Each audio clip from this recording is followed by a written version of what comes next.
Excuse me, mate, can I mind your car for £1? Eh? What do you mean you've got a Rottweiler in the back? What difference does that make? Can it put fires out? Eh? Oh, you've just got me doing my new job as a security guard in the car park. The security is very important for cars and obviously for bikes. And I've touched on the subject many times before on two wheels with locking chains, alarms and immobilisers. There's absolutely loads of different alarms and immobilisers out there. I mean, in the way of immobilisers, you've got blinking Gemini, you've got Laser, you've got Spybo, Data 2, flipping loads and different ones. But I want to show you and talk to this chap who knows about a different one. It's called the Taurus. And what's special about it is it zero drains your battery. Completely no drain at all. So you can leave your bike parked up for months and months in the garage and no fear of the battery being flat because of the immobiliser. And this man's Graham Turnbull, and there's nothing he doesn't know about this product. So I'm going to introduce you to him. Hello, Graham. Graham, tell us a bit then, the difference between an immobiliser and an alarm. The alarm makes a noise and distracts people and causes a nuisance, and the immobiliser doesn't. Right. And it totally immobilises the bike.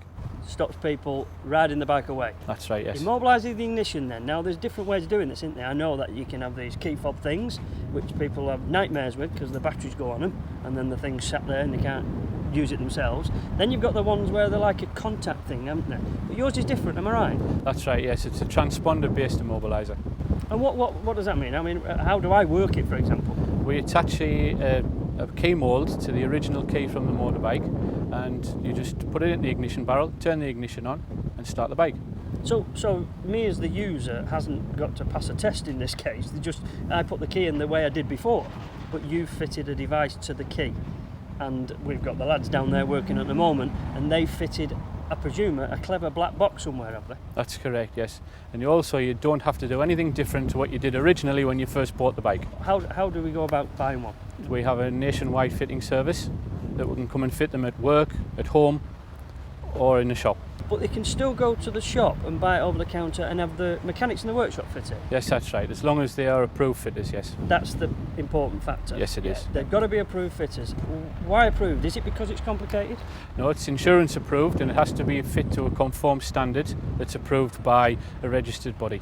Right, and so that's why these lads have to be fully trained. This registered body then, is it like the car people, the people who do the approvals for alarms and securities on cars? Is it the Thatcham system, is that the one? That's right, yes. Thatcham took over the testing of the motorcycle security in August 1999. And because they have appraised it and weighed the job up, that means the product's got to be good. That's yours and several others that are available. I mean, there's Data 2 and Spyball and all the others. So that is yours is one of the many. But does this mean then that there's a bit of old lolly off on the insurance? Because we're all very keen to get a few quid in our pocket, you know. That's right. You should get 10% discount from your insurance company. All right then. But what's the cost of the unit? I mean, you know, it's got a balance. So what's the cost of a unit? Retail, it's £140, and then there's the fitting time on top of that, which on average on a motorcycle is about 2 hours, and on a scooter is around about an hour to an hour and a quarter. All right then. So we could be, in the end, it could be a couple of £100. But the fact is, that is probably less than the excess on an insurance policy anyway if the bike is stolen. What about the different types of bikes? Is it just big super bikes or what? No, you can use it on any bike and any scooter. Bikes including Harley Davidson, where you don't have an ignition barrel, where you've modified the system so that it can be used on those. And the best thing about it for the user is that he can't really see anything different because the aerial goes on top of the ignition barrel and looks exactly the same as it was, as I say, when he originally bought the bike.